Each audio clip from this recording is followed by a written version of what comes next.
अंधेरा है, तुम इसको पीछे छोड़कर जा रहे हो। इस पर वो कहता है कि कोई क्वेश्चन है। फिर ड्राइवर कहता है कि एग्जिट कहाँ है। इससे जाहिर होता है कि ड्राइवर 10 ईयर्स से प्रिजन में कैद होता है, लेकिन अब आजाद हो जाता है। जेल से बाहर आने के बाद ड्राइवर तेज भागकर एक जंक यार्ड में पहुंच जाता है, जहाँ टूटी हुई गाड़ियां होती हैं। वहाँ एक सही गाड़ी के ऊपर से कपड़ा हटाता है और इसे ले जाता है। इसमें कुछ डॉक्यूमेंट्स, पेपर्स और पिक्स होती हैं। फिर वहाँ एक तस्वीर देखता है जिसमें इसका भाई होता है। इसका कत्ल किया जा चुका होता है। यहाँ ये भी पता चलता है कि ड्राइवर का मकसद एक एक करके अपने भाई के कातिलों से बदला लेना होता है। ये सोचकर वो अपनी कार की डायरेक्शन को बेकरफील्ड ऑफिस की तरफ कर देता है और वहाँ जाकर ऑफिस के एम्प्लॉय को मार देता है। अंदर से ऑफिस वर्कर्स चिल्लाना शुरू कर देते हैं और एक सीसीटीवी कैमरा के जरिए इसकी रिकॉर्डिंग हो जाती है। थोड़ी देर में वहाँ इन्वेस्टिगेशन टीम पहुंच जाती है और वहाँ कॉप और डिटेक्टिव इस केस को हैंडल करते हैं। फिर ड्राइवर इस आदमी की जगह पर होता है जिसने इसे गाड़ी और गन दी होती है। वहाँ न्यूज चैनल पर सेम न्यूज चल रही होती है कि बेकरफील्ड में एम्प्लॉय को मार दिया गया और मर्डरर्स की एज 30 इयर्स थी और हाइट 6'5" थी। पुलिस ने अभी विक्टिम का नाम नहीं बताया। ड्राइवर इस आदमी को पैसे देता है, लेकिन वो आदमी इससे कहता है कि बताओ तुमने प्रिजन में रहकर इतना पैसा कहाँ से स्मगल किया। जिस पर ड्राइवर कहता है कि तुम्हें जानने की जरूरत नहीं है। ड्राइवर इससे इसके भाई के कातिलों की नेम्स की लिस्ट मांगता है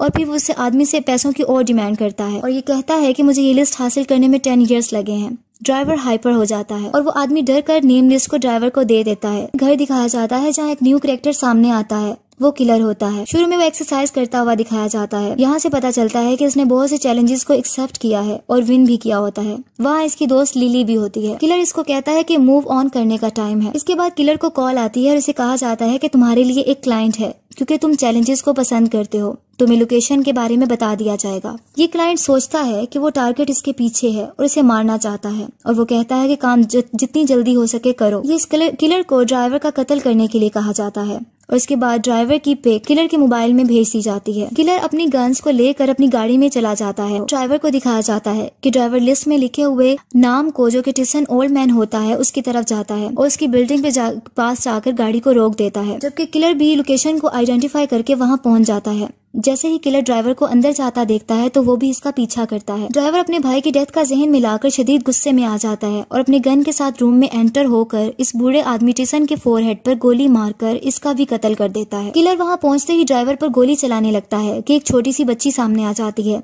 ड्राइवर इस बच्ची की वजह से परेशान हो जाता है, लेकिन इसकी जान बचाने के लिए इसे एक तरफ पुश कर देता है और इसके बाद किलर पर फायरिंग शुरू कर देता है और जल्दी से गाड़ी में निकल जाता है। किलर उसे नहीं मार सकता। उसी तरह फीमेल डिटेक्टिव और कॉप को ओल्ड वीडियो दिखाती है जिसमें शूटर ड्राइवर के भाई का मर्डर किया गया होता है। अब ये दोनों ड्राइवर के पास को डिस्कवर करते हैं और इन्हें पता चलता है कि ड्राइवर के साथ धोखा हुआ था और ये अकेला है, इसका कोई गैंग नहीं है। इसके बाद बैंक रॉबरी की वीडियो दिखाई जाती है कि कैसे ड्राइवर के भाई ने बैंक रॉबरी के बाद अपने साथियों को ड्राइवर की गाड़ी में बिठा लिया था। उसके बाद दूसरे गैंग ने इसे पकड़ लिया था और तो दूसरे गैंग ने इनसे पैसे मांगे थे और पैसों का पूछा था। ड्राइवर इनसे रिक्वेस्ट करता है कि तुम मेरे भाई को शूट नहीं करो। ड्राइवर का भाई इसको कहता रहता है कि इन्हें कुछ नहीं बताना, लेकिन ड्राइवर अपने भाई की फिक्र करते हुए बता देता है कि पैसा किचन के फ्लोरबोर्ड के नीचे है। इसके बावजूद ड्राइवर के भाई की गर्दन को काट कर कत्ल कर दिया जाता है। ड्राइवर जोर जोर से नो कहकर चिल्लाता है, लेकिन कुछ नहीं कर पाता। इसका भाई इसके सामने जान दे देता है, जबकि इनमें से ओल्ड मैन टिसन वीडियो बनाता है और उसको कहता है कि स्माइल करो कैमरा के सामने। ड्राइवर से गुस्से में कहता है कि मैं तुम सबको मार दूंगा। डिटेक्टिव कहती है कि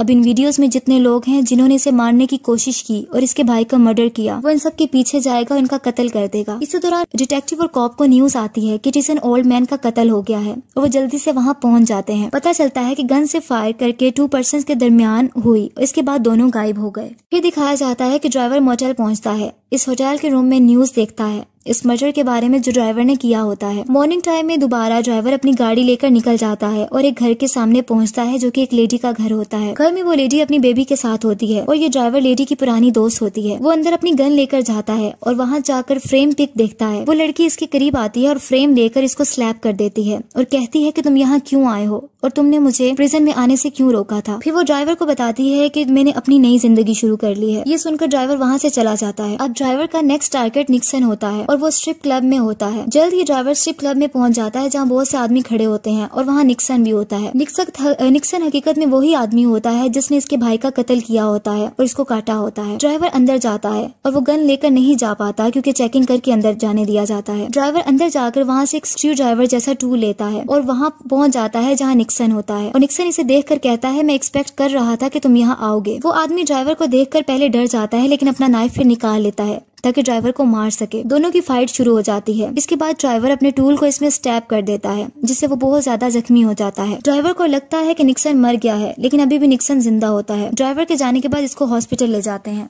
नेक्स्ट डे दिखाया जाता है कि किलर अपने मिशन पर, जबकि डिटेक्टिव और कॉप अपने मिशन पर निकल जाते हैं। कॉप अपनी पार्टनर डिटेक्टिव को कॉल करता है, जो इसे बताती है कि हमारे दोनों विक्टिम्स पहले ही मालूमात रखते हैं, और कहती है कि मुझे तुम्हारा फॉलो अप चाहिए। कॉप कहता है कि क्या तुमने सुना है कि निक्सन को स्टैब कर दिया गया है। फिर कॉप हॉस्पिटल में सर्जरी वाली जगह पर पहुंच जाता है, जहाँ वह इंजर्ड निक्सन होता है। दूसरी तरफ किलर को ये पता चलता है कि तुम्हें ड्राइवर हॉस्पिटल में मिल सकता है, क्योंकि इसका थर्ड विक्टिम हिट करने से बच गया है। ड्राइवर इसको खत्म करने वहाँ जाएगा, और ऐसा ही होता है। ड्राइवर हॉस्पिटल पहुंच जाता है, जहाँ इसके भाई का कातिल होता है। वहाँ स्पेशल केयर यूनिट में जाकर जहाँ उस आदमी का ऑपरेट किया जा रहा होता है, अंदर चला जाता है। नर्सिस और डॉक्टर्स डर जाते हैं। ड्राइवर अपनी गन निकाल लेता है और इस आदमी पर फायरिंग शुरू करके इसे जान से मार देता है और वहाँ से निकल जाता है। गन की आवाज सुनकर वहाँ के सब लोग डिस्पर्स हो जाते हैं, और वहाँ कॉप अलर्ट हो जाता है और अपनी गन लेकर इसके पीछे जाता है और आखिर इस पर फायरिंग शुरू कर देता है। बहुत ज्यादा फायरिंग होती है। ड्राइवर अपना डिफेंड करता है, लेकिन कॉप आगे बढ़ता है कि अचानक ड्राइवर सामने आकर गन दिखाता है।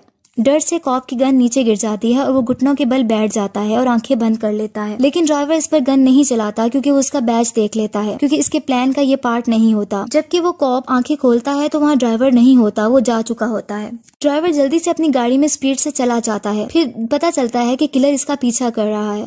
ड्राइवर का पीछा होता है और किलर अपनी कार में बहुत स्पीड से इस कार का पीछा करता है। आखिर दोनों कार्स एक जगह रुक जाती हैं। ड्राइवर किलर की कार व्हील पर फायर कर देता है, जबकि किलर ड्राइवर पर फायर करता है, जिससे इसकी नेक पर बुलेट लग जाती है और खून बहता है। ड्राइवर जल्दी से अपनी कार को स्पीड से ले जाता है। किलर को कॉल आती है, जिसमें एक आदमी कहता है कि क्लाइंट ये काम करने जल्दी चाहता था और ये चाहता है कि तुम अगर ये नहीं करना चाहते तो नहीं करो। जिस पर किलर कहता है कि नहीं, मैं ये काम करना चाहता हूँ। अब ड्राइवर को शूट किया जा चुका होता है गर्दन पर, उसका खून बह रहा होता है। वो इस जख्म के साथ एक घर में पहुंचता है, जो कि इसकी मदर का घर होता है, और वहाँ अपने फादर को तलाश करता है। फिर उसे पता चलता है कि 3 या 4 साल पहले ही इसका फादर मर चुका है। उसके बाद वो उसकी मदर, जो उसकी माँ होती है, वो इसकी नेक पर गन शॉट के वंड पर स्टिच करती है और पूछती है कि तुम प्रिजन से कब बाहर आए हो, जिस पर ड्राइवर बताता है कपल ऑफ डेज। उसके बाद ये भी बताया जाता है कि ड्राइवर यहाँ अपने फादर का कत्ल करने आता है। इसकी माँ कहती है कि अगर तुम सोच सकते हो कि एक बाप अपने बेटे का मर्डर करवा सकता है, वो तुम्हारे भाई से बहुत प्यार करता था और ये सच है, तुम्हारी गलती भी नहीं। मैं सॉरी करती हूँ कि मैं तुम्हें प्रोटेक्ट नहीं कर सकी। और वो रोने लगती है। फिर ड्राइवर कहता है कि मेरा भाई सिर्फ अकेला था जो मेरा ख्याल रखता था।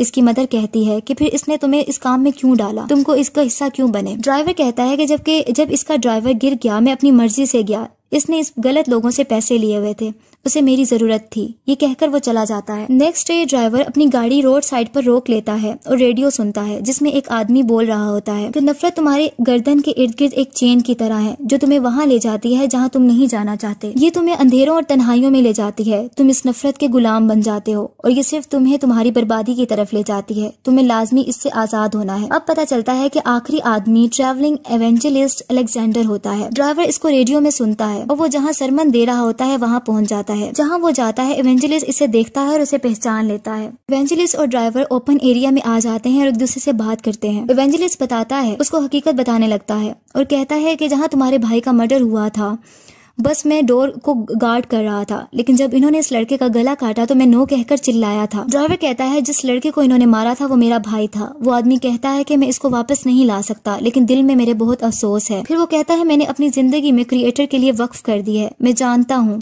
कि शैतान ने तुम्हारे दिल को ट्विस्ट कर दिया है बदले से और नफरत से। फिर वो कहता है कि क्रिएटर मेहरबान है, वो तुम्हारी रूह में देख सकता है। ड्राइवर कहता है कि तुम्हारा सरमन ओवर हो गया। सरमनर जो इवेंजलिस्ट होता है वो इससे माफी मांगता है, लेकिन ड्राइवर कहता है कि मैं माफ नहीं कर सकता।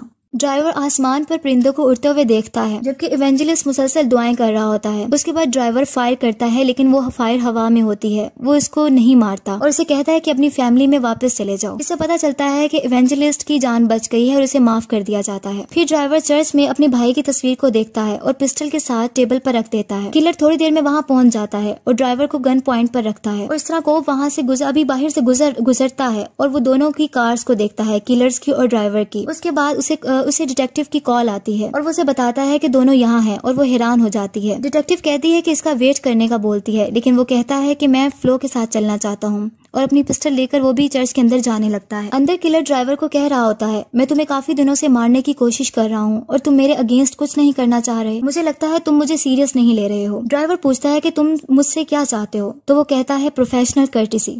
वो कहता है कि तुम गन उठाओ ताकि हम टेस्ट ऑफ स्किल कर सकें, लेकिन ड्राइवर मना कर देता है। ड्राइवर कहता है तुम्हें इश्यूज हैं। किलर इससे ड्राइवर की गन को उठाता है और उसे मारने लगता है और ये बात करता है, जिसने मुझे हायर किया है वो अभी तक जिंदा है। तुम बात करते हो और तुम समझते हो कि तुमने अपना काम कर दिया है। उसी दौरान कॉप वहाँ पहुंच जाता है और किलर को ड्रॉप द गन बोलता है और ये भी बोलता है कि हिलना नहीं। इसी तरह किलर पिस्टल चेयर पर रख देता है, लेकिन कॉप ड्राइवर की हेड पर शूट कर देता है। किलर कॉप को कहता है तुम वो आदमी हो जिसने मुझे हायर किया था ड्राइवर को मारने के लिए, और तुमने मुझे क्यों हायर किया था? कॉप कहता है जब तुम इसको नहीं मारा तो मैं इन्वॉल्व हो गया इससे कि वो मेरे पास आता और मुझे मार देता। किलर कहता है तुम तो इसकी लिस्ट में थे ही नहीं। इस पर वो कॉप कहता है कि मुझे पता है, जब इसने मुझे हॉस्पिटल में देखा था तो इसने मुझे नहीं मारा था। फिर वो बताता है कि इसके भाई की दोस्त ही थी जो मुझ तक इन्फॉर्मेशन पहुंचा रही थी और वो मेरी वाइफ है। ये वही आदमी होता है जिसने पहले भी ड्राइवर के हेड पर शूट किया होता है। किलर बाहर चला जाता है। जब उसको पैसे दिए जाने लगते हैं कॉप की तरफ से तो किलर नहीं लेता और कहता है कि मुझे दोबारा कॉन्टेक्ट करने की कोशिश नहीं करना और चला जाता है। इसी तरह डिटेक्टिव इस लिस्ट को देखती है जिसमें मर्डर्स के नाम होते हैं और तस्वीरें होती हैं।